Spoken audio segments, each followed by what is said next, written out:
Welcome to this webinar Zoom portal exploration of boundaries. And I'm Lindsay, and I'm a coach and an artist and an educator, also a teacher here at Wellsilium.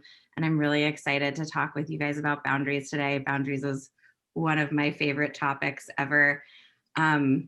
So juicy, so complicated, so many layers.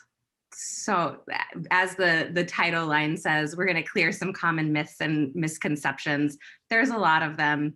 I'm not even all the way clear on some of them. We'll do it together. Okay, so yeah, if you showed up to here today, you probably answered yes to 3 of the questions on the flyer for this workshop. One was, does it feel as if your boundaries are being crossed repeatedly? Another one was, is it easier to avoid conflict than share your true feelings and needs? And then the last question that was posed was, do you crave a deeper and healthier intimacy in your relationships? You may have answered yes to 1. You may have answered yes to all 3. You may actually have said yes to neither, but are just wanting kind of like a brush up on some of your boundary work. All of that is welcome. I know that I oscillate between answering yes and no to these questions all the time, depending on what's going on in my life. And, you know, especially in a global pandemic, this particular topic is pretty intense, whether you're living with someone and like in a pod and seeing them every day, all day, or whether you're really far apart from people, right? Boundaries still play a role. And so, yeah, we're gonna dive right in. So just to like throw it out there first, boundaries can be a really hard topic for a lot of people. A lot of folks have had really painful experiences with boundaries, either receiving them or setting them and them not being respected. And so hopefully we're going to try and clear the air a little bit and talk about ways to cope with both of those things. And yeah, an outline of what we're going to do today. We're going to actually start right with an activity where you're going to just get to check in with yourself and explore what boundaries feel like. Then we'll go into the talking piece where I'm going to share with you some key points.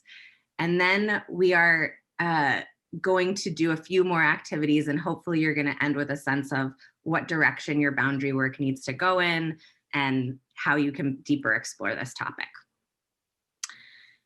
So let's start. We're going to start with this activity. I'm going to invite you to just ground into your body in the way that you know how to do that. And so inviting in breath, getting comfortable. Yeah, I see people stretching. I see people having sips of water and tea. Beautiful. And so the way that this next practice is going to work is that I am going to ask you a series of yes or no questions.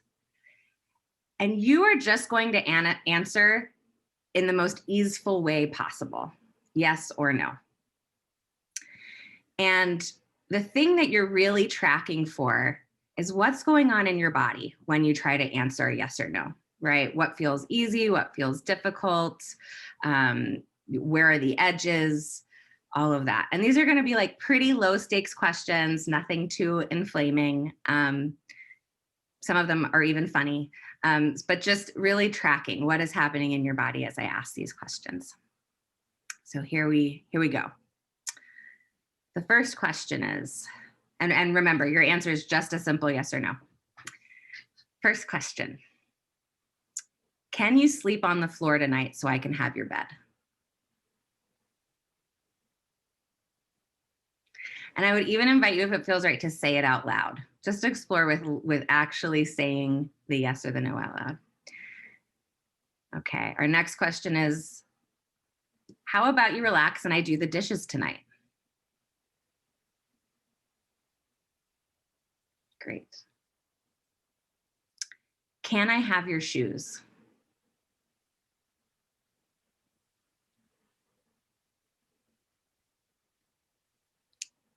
Do you have time to go grocery shopping for me today?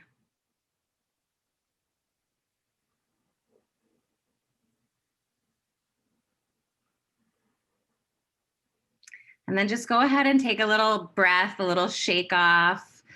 let anything go that's coming up, anything that's feeling hard or difficult, or maybe it's feeling really easy, whatever is going on, we're just clearing the energy. Next question. Can you lend me $100?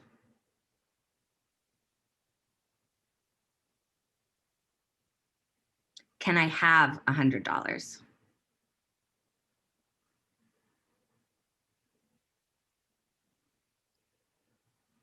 Do you want to go to the beach together today?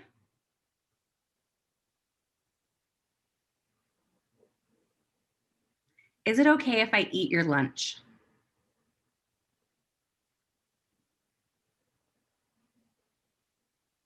And then the last question, do you need me to give you some space?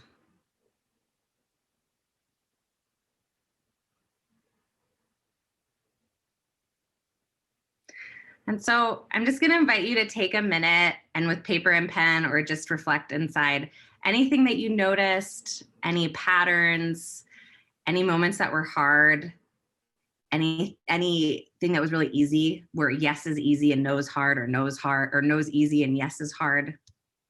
Just take a second there.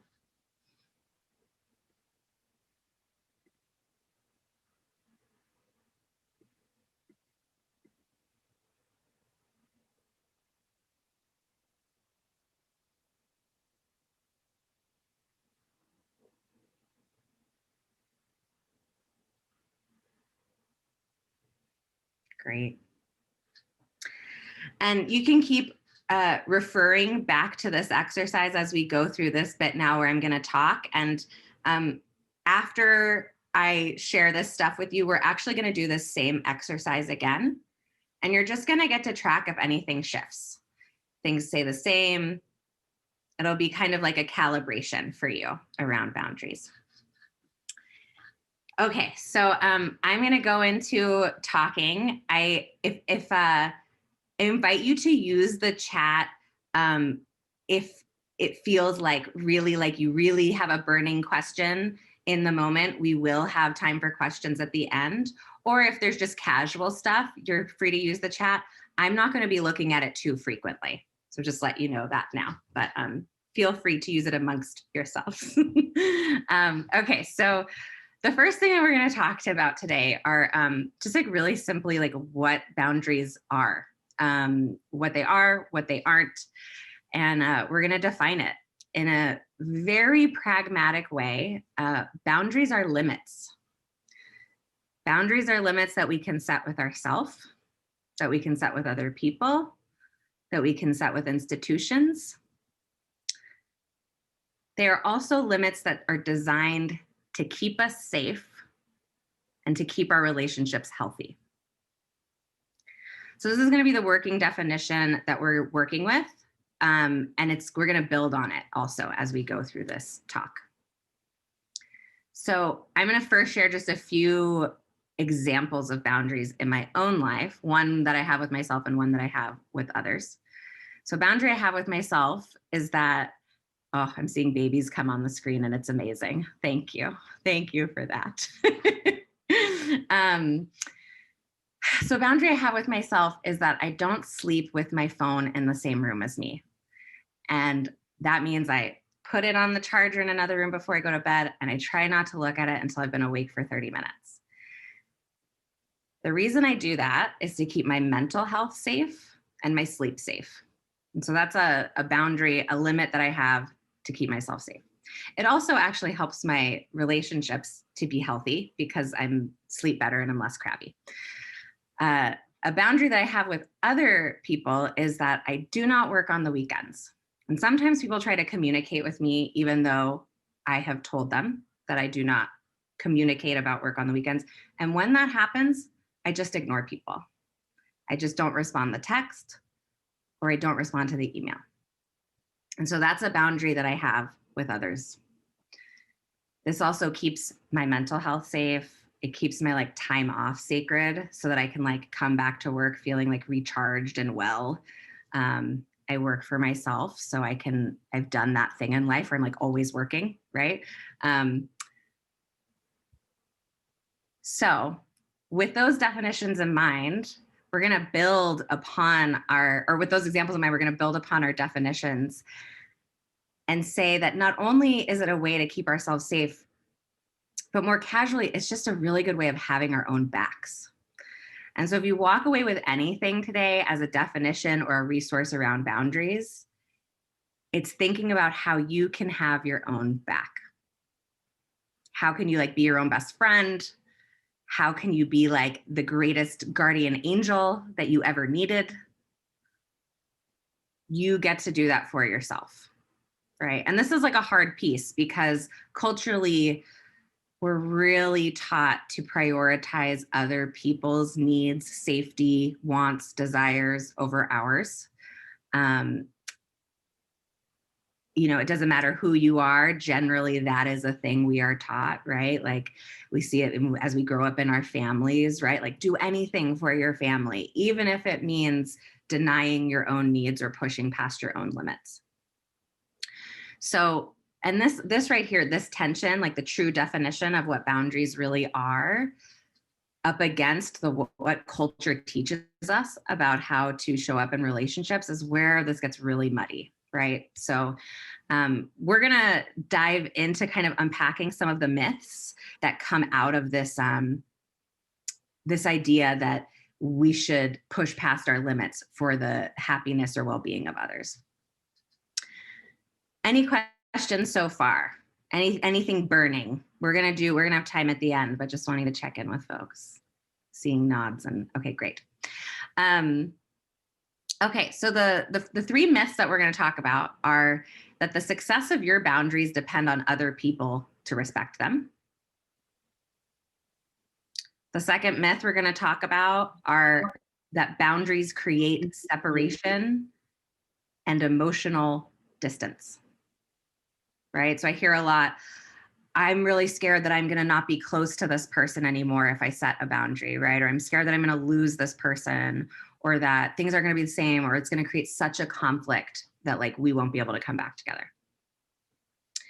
And then the third myth that we're going to talk about are this idea that boundaries are selfish ultimatums, right? This is a question we hear a lot, like what's the difference between a boundary and an ultimatum? And it's totally nuanced. And then there's this word selfish, right? Which is also like a whole complicated other thing, right? That our culture does some really weird things with. So we'll talk about all three of those. But first, let's dig into that first one, that the success of your boundaries depends on other people's ability to respect them.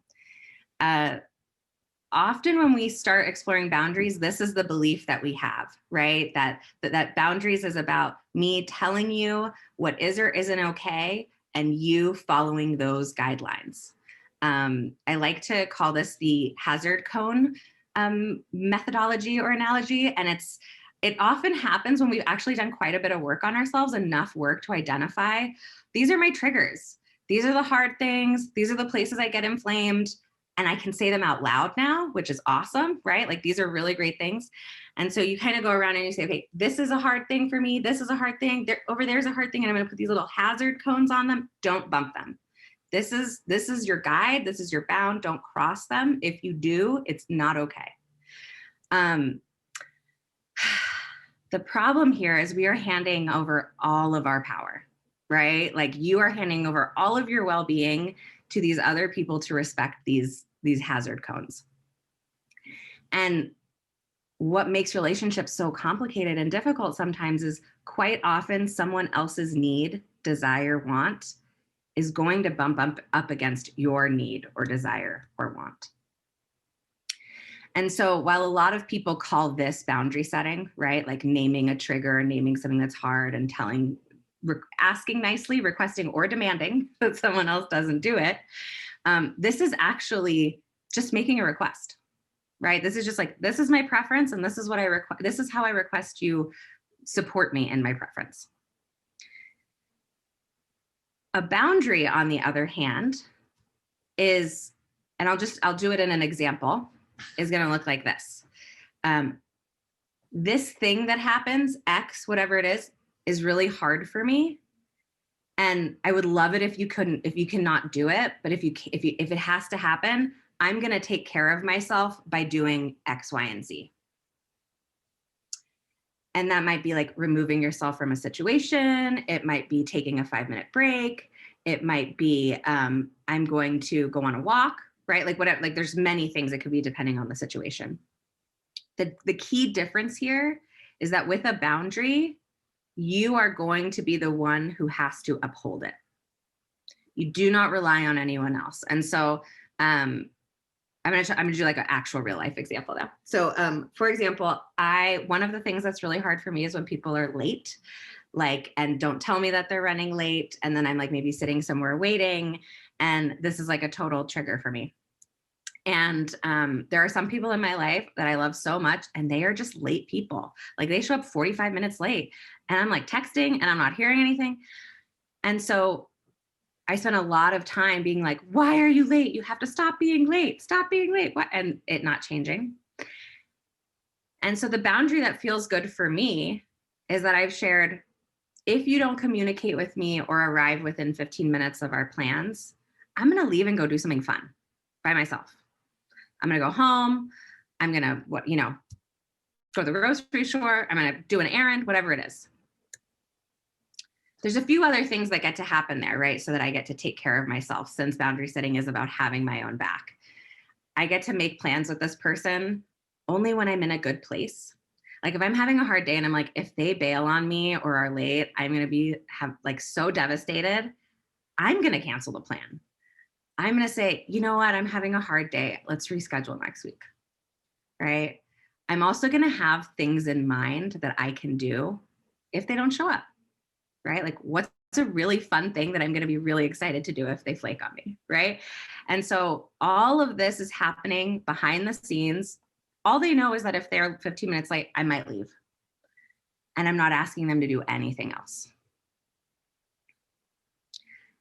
An analogy that's kind of in opposition to that hazard cone analogy that helps to really drive this home is, and I'm sure some of you have heard this before, is the analogy of a garden.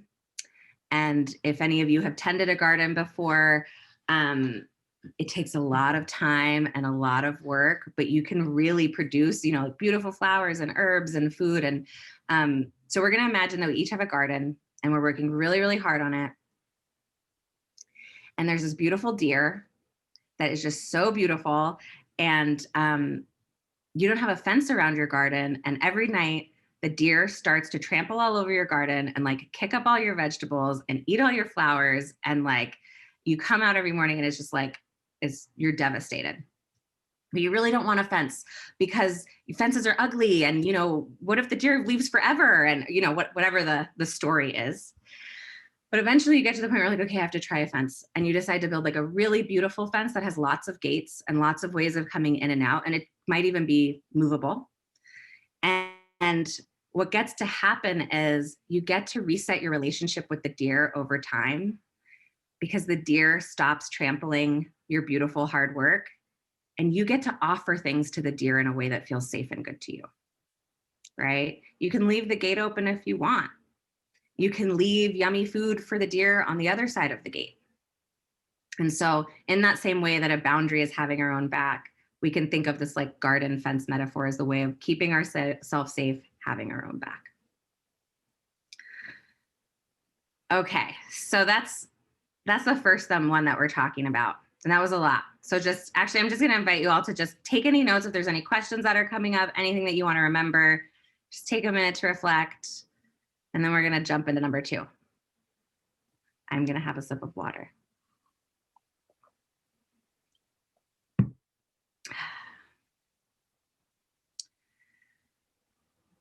Okay, so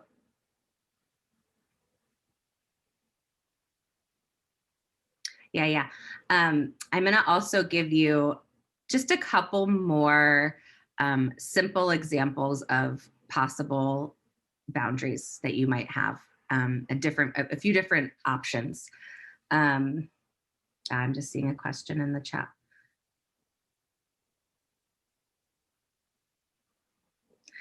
Yeah, good question, Connie. I totally do, or it kind of depends on the rapport. If I've told someone before, I won't. And I've gone through periods of time where I have like an autoresponder that goes on, on the weekends. So there's lots of different ways of doing it. It's really about what feels good to you.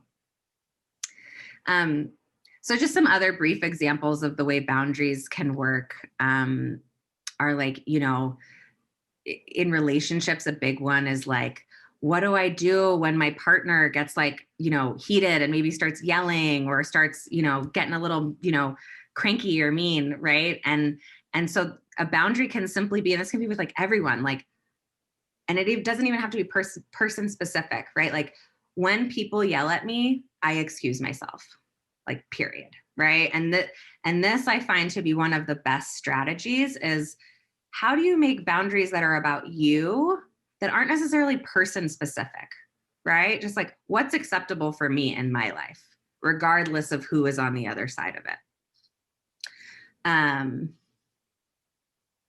Yeah. Okay. So we're going to move on to the boundaries create distance and separation. And I'm just going to use an example for that one because it's best illustrated that way. So imagine that there's two people. They have a really loving relationship. They're in a romantic relationship. And one of the partners gets a new job. That means a few days a week, they have to get up at 5 a.m. and go into work. And what starts to happen is when they get up at 5 a.m., they wake up their other partner who doesn't sleep very well anyway, and they start to get into fights about it.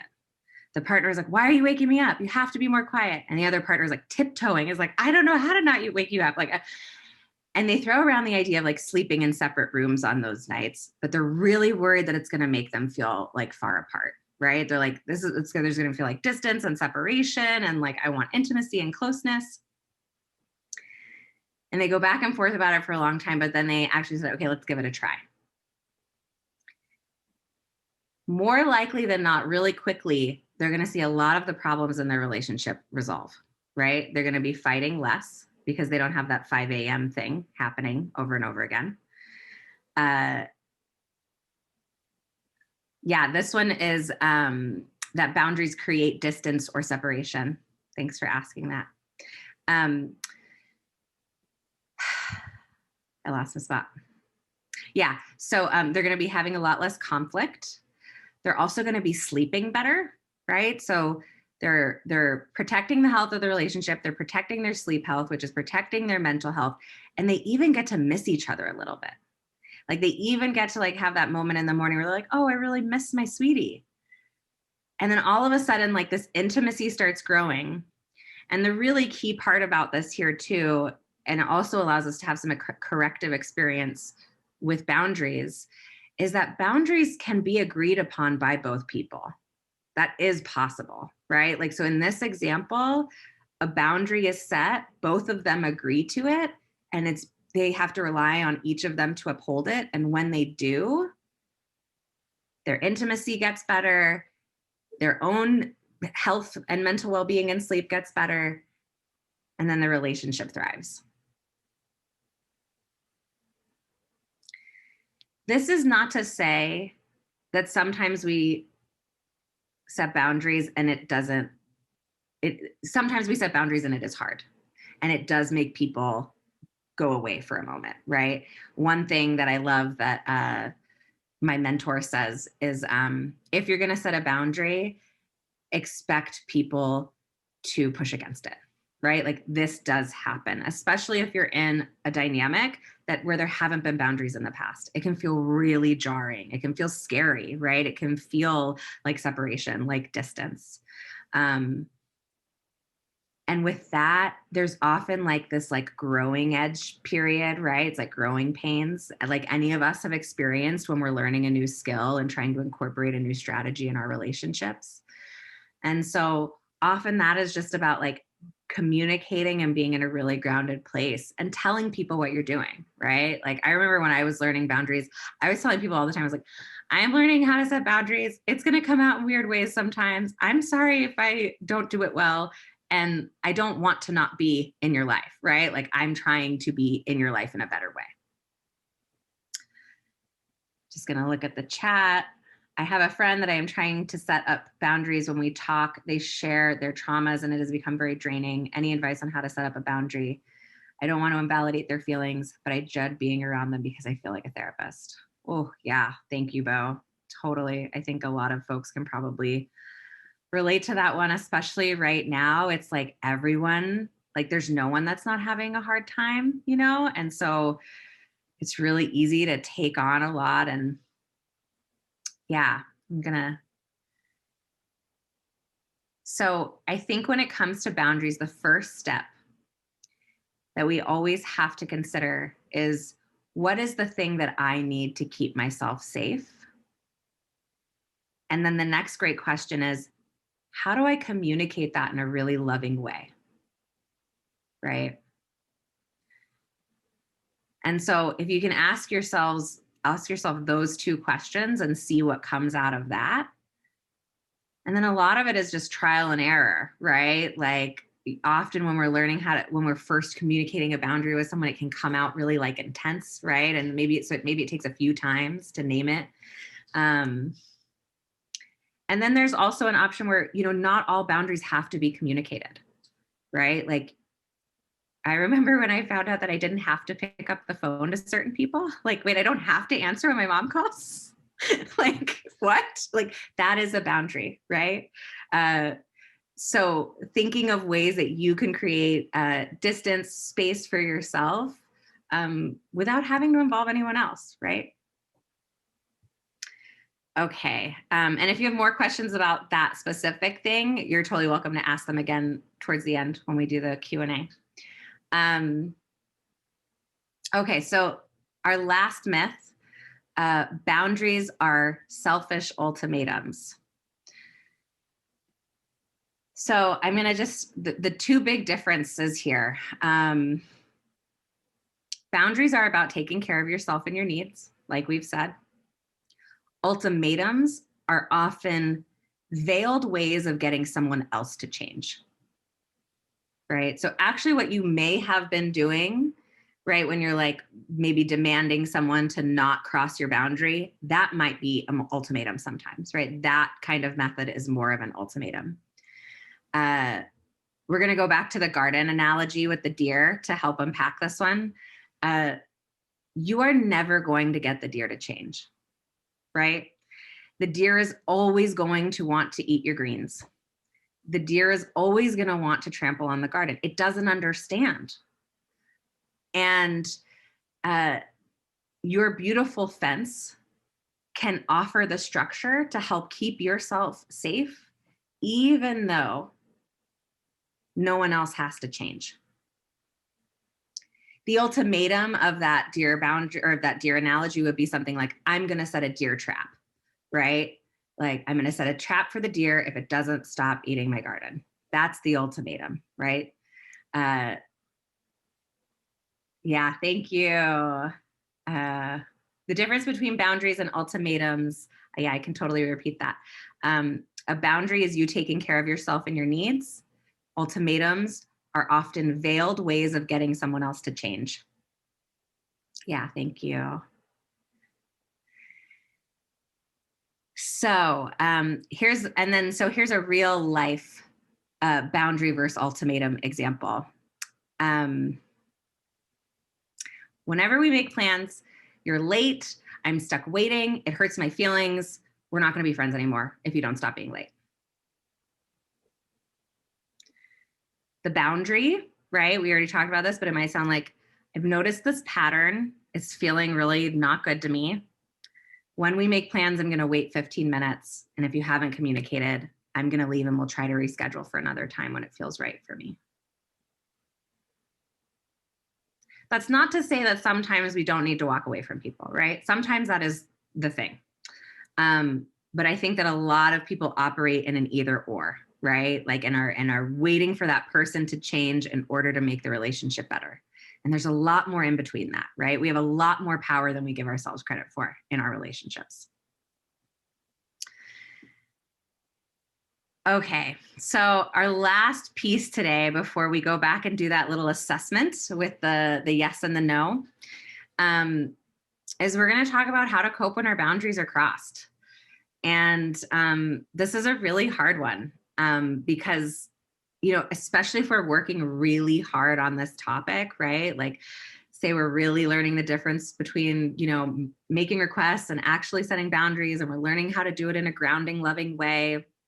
And we're really trying to uphold them. And this is the hard part, right? Like, someone does the thing and then you're presented with a situation where you have to uphold your boundary, right? Where you have to leave, right? If someone is late 15 minutes, then I have to get up and I have to go buy myself a candy bar because that's going to make me better, right? And that piece is, it can feel really isolating, and it can feel really alone, and it can feel really triggering, right? To have to be our own caretaker, right? A lot of us really want others to take care of us, and there's nothing wrong with that.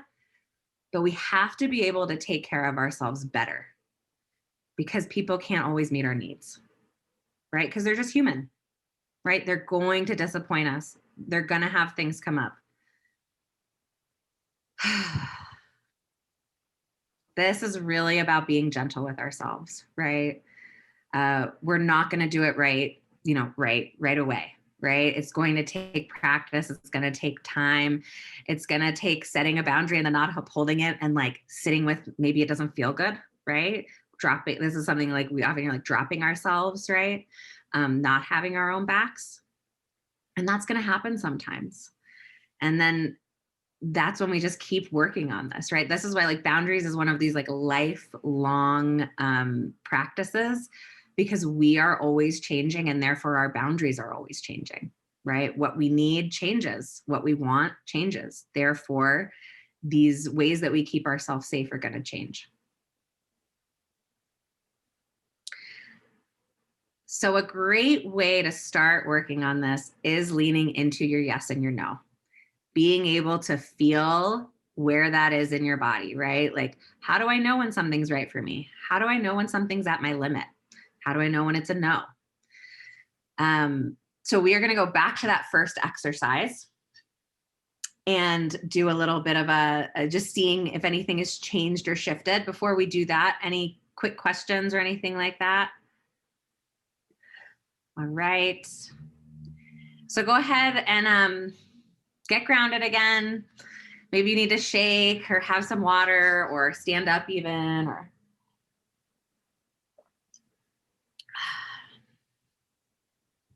yeah.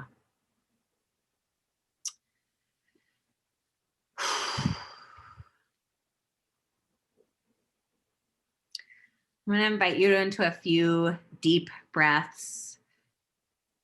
And just with each breath that you take, letting that breath get deeper, breathing once into your heart space, and then breathing again lower into your belly.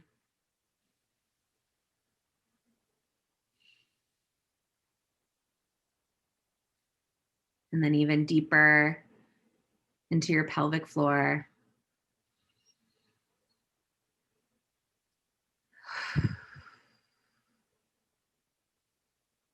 And I'm going to ask those same questions, except this time I'm going to invite you into an embodied gesture. If it's a no, I'm going to invite you to push away. And if it's a yes, I'm going to invite you to bring your hands close to you, right? And so almost as if you're saying, yes, I bring this to me, or no, I push this away. So the first question, do you mind sleeping on the floor tonight so I can have your bed?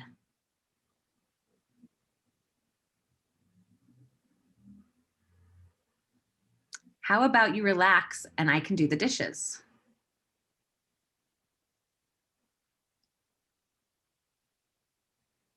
There also might be ones that you think you should say a certain thing, and it's okay. Just say what feels right. Can I have your shoes?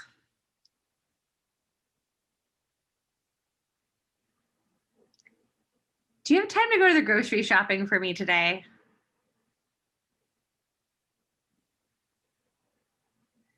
Can you lend me $100?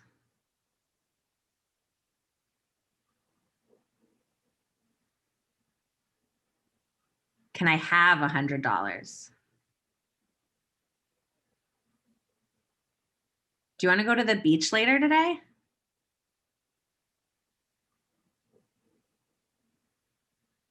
Is it okay if I eat your lunch?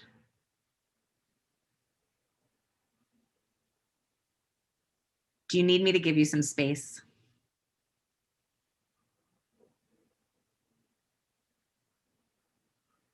Yeah, I love this gesture. The like, it's good. Yeah, there's a maybe in there, right? There's totally a maybe. So yeah, just take another minute and just reflect what was different, what was the same, were there any new noticings?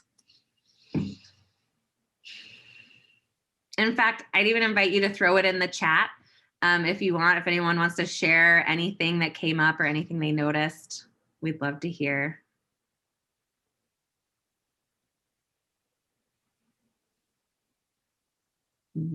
Yeah, same answer, but felt cleaner. Yeah, some shifted from yes to no. Yeah. Yeah, it felt easier to draw boundaries with the guilt being removed from my mind. Totally. There's so much guilt that can go along with that. Yeah, noticing that some of them depend on who it was asking, feeling some self-judgment. Yeah. Yeah, wanting to know the need and the context. Totally, right? These are all really, yeah. And this is why boundaries are so complicated and why it's really important that we know how to be firm and flexible at the same time, right? Yes, someone messaged earlier and said, if time allows, I would love if you can touch on hard and soft boundaries, like a hard no, i.e., I need you to not walk out after a heated talk without knowing where you are going, so I know you will be safe. Right. So perfect right here. I need you to not walk out after a heated talk without knowing where you're going, so I know you'll be safe. So this is a request, right? And so the part that isn't like the boundary, right? Like what am I going to do to take care of myself if this continues to happen, right? And this might be something that we like. This is where like agreements, like that kind of double boundary gets really good, right? Like, is there a way when we're grounded, when we're not activated, when we're not in the middle of a hard thing, make the agreement that feels good for both of us, right? I have this in our relationship. My partner loves to go. They love to be like, I don't know when I'm coming back. I'm going on a long walk. And I'm like, where are you going? Like, what do you mean? You don't know when you're going to be back, you know? And the thing that we have agreed upon is like a time limit, right? Like you can say that. You can, if you need to say like, I'm going to go and I don't know when I'm coming back, but we both know because we've made an agreement, you're going to be back in an hour. And they do, right? And so like, hopefully we can like find something like that. And then this other part is like, how do we work on the resilience, right? When someone crosses our boundary or when someone rather cannot meet our need. This is the key bit, right? This is how we hold our boundaries. I'm gonna scroll back down. Okay, so I'm gonna pause on the big questions because we have one more piece here before we do that. And the piece is we're gonna do just a short kind of like somatic embodied checking in. We're gonna go through some of the big places in our life.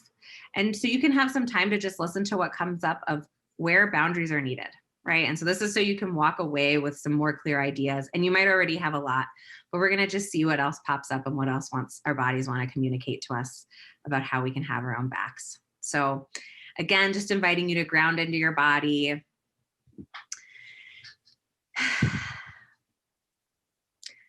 Yeah, take some breaths.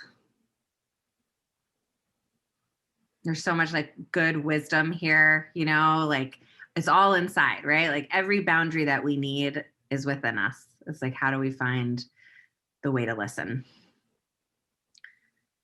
And so the 4 parts that we're going to be reflecting on, and I'll take us through them slowly, but just to front load for you, we're going to be thinking about work. We're going to be thinking about our romantic relationships. We're going to be thinking about family. And we're going to be thinking about our relationship with ourselves.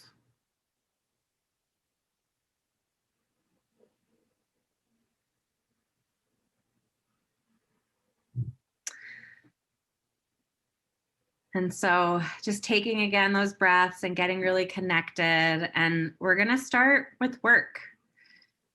I invite you to just call up, who are the people that you see? Where are the places that you go? Or which Zoom rooms do you find yourself in? And just kind of hunting around really gently, really lovingly. Where do things feel murky? Inviting you to write as things come up, if that feels supportive.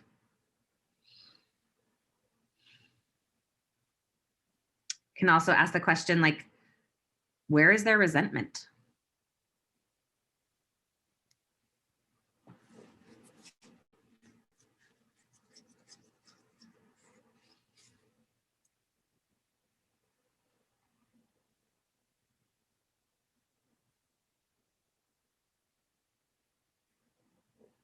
Yeah.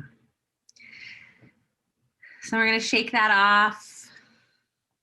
And we're going to enter another quadrant of our lives. You're going to call in your romantic relationships, those people who are our most intimate others, right?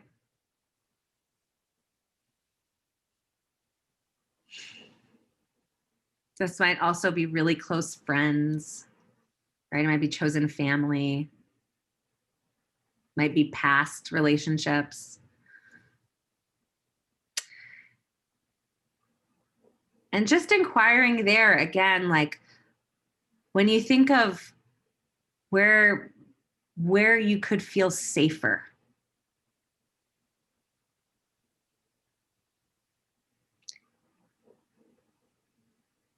Where you could feel more respected.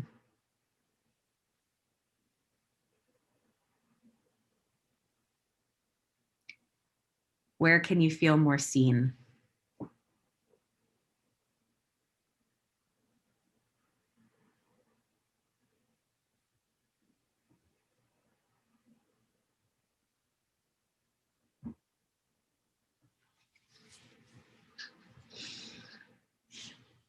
Yeah, I'm going to invite you to take a really big, deep breath here and let that go. This is hard work. These investigations, they're deep and they're complicated. And if hard feelings are coming up, that's totally normal. Just being really gentle with ourselves and knowing that noticing these places is like the beginning of the change, right? And so moving into the next bit of our life, which is family.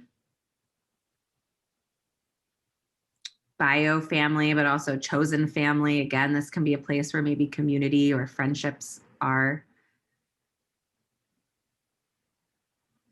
And this is often where our most difficult patterning with boundaries is formed and comes up and continues, right? This can be the hardest place to have healthy boundaries. Yeah, and just who comes up in your mind, right? Which family members?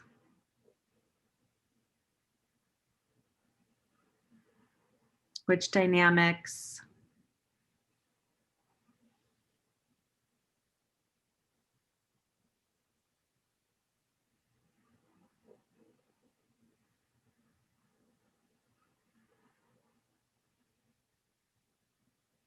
Where are the places that you maybe are holding your tongue a little too much, right? Maybe where there's things that need to be said. that it feels too difficult to say.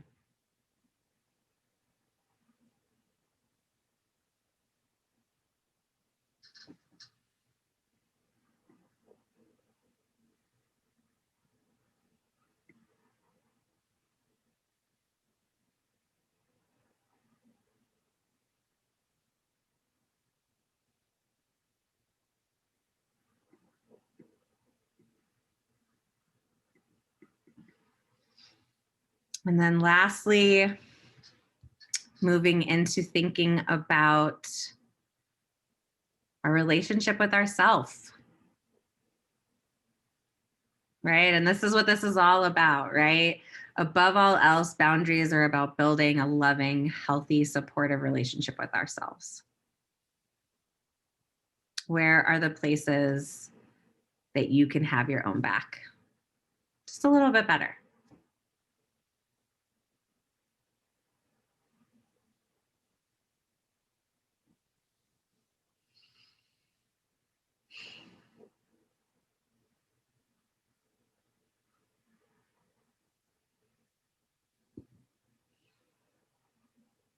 We want to honor that what you just did was quite a big assessment of your life and your relationship to boundaries and your relationship to others.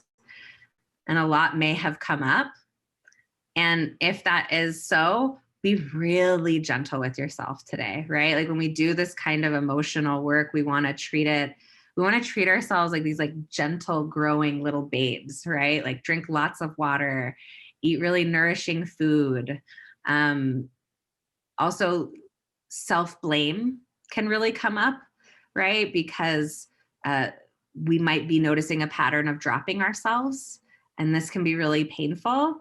And just really wanting to remind you that the pattern of dropping ourselves is taught to us, right? It's a learned behavior. And it's really unfortunate that this is what is taught, but it is taught, right? And it's not like we are inherently, not good or not able, right? Like this is part of unlearning capitalism, unlearning supremacy, unlearning sexism, right? Like unlearning all of this stuff that is just like around us all the time. It's really hard to avoid it. So before we jump into the Q&A portion, also just inviting you back. Let's just shake everything off.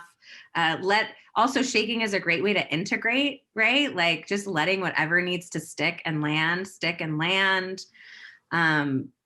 Expressing some gratitude to our body, to our mind, to our heart.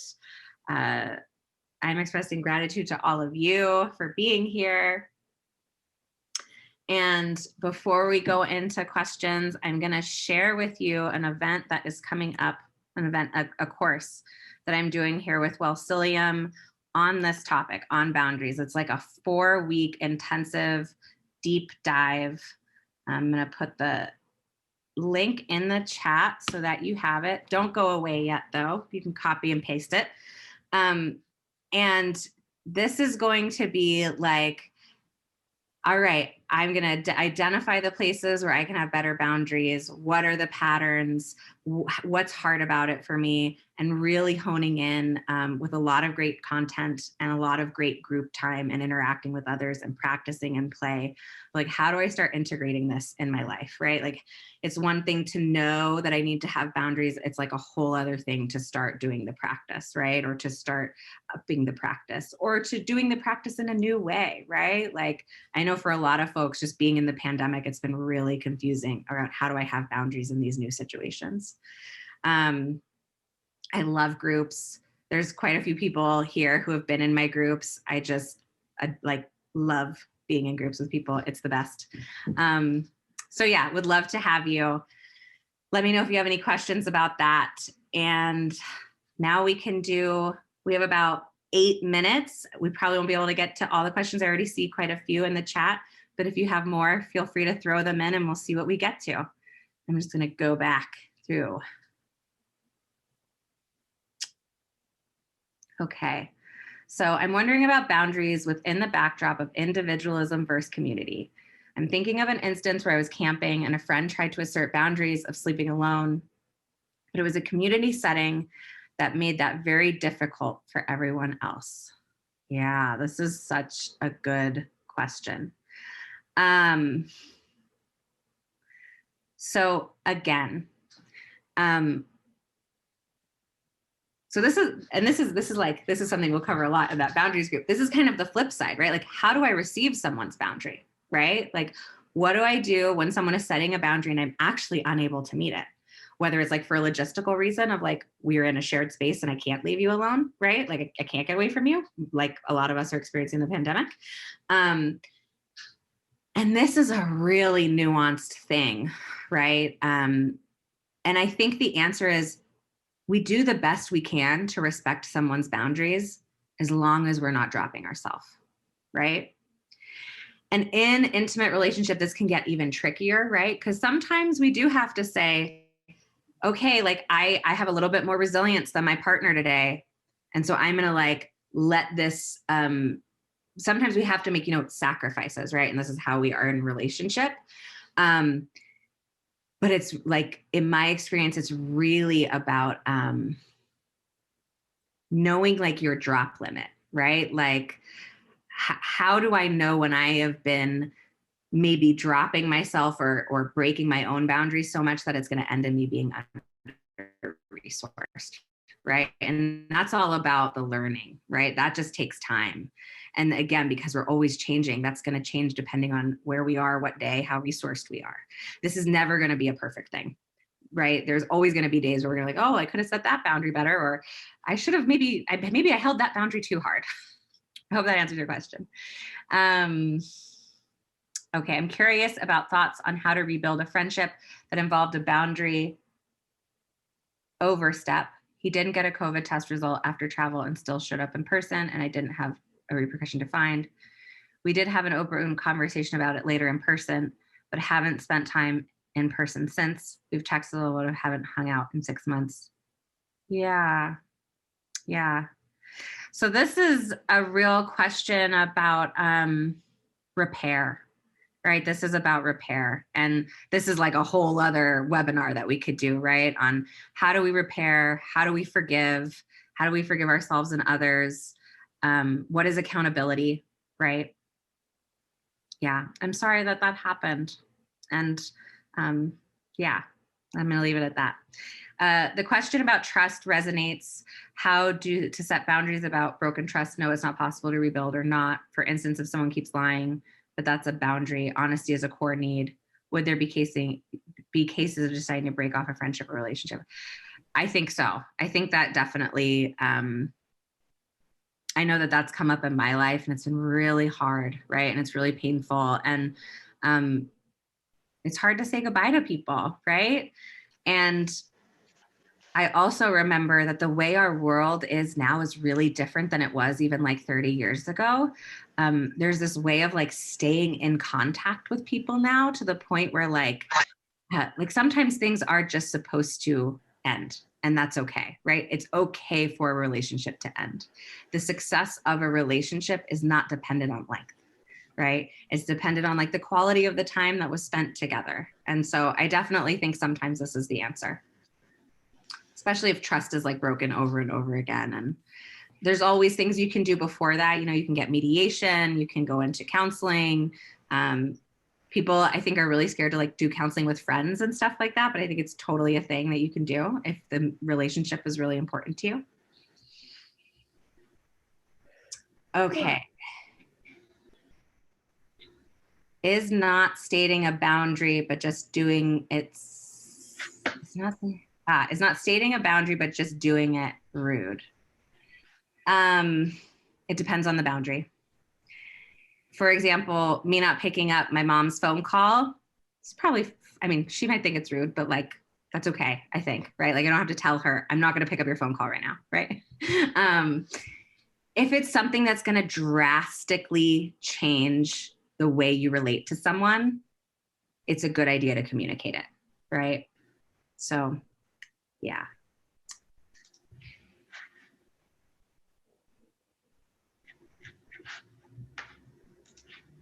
Shame sucks, and I don't want the person who I need to set a boundary with to feel shame. So sometimes I won't set the boundary, or I talk around it a lot. Yeah, totally. This is a nuanced one too, right? Like, I think it depends a lot on what the topic is. And this is also a place where we really have to trust the people that we're in relationship with to have their own back, right?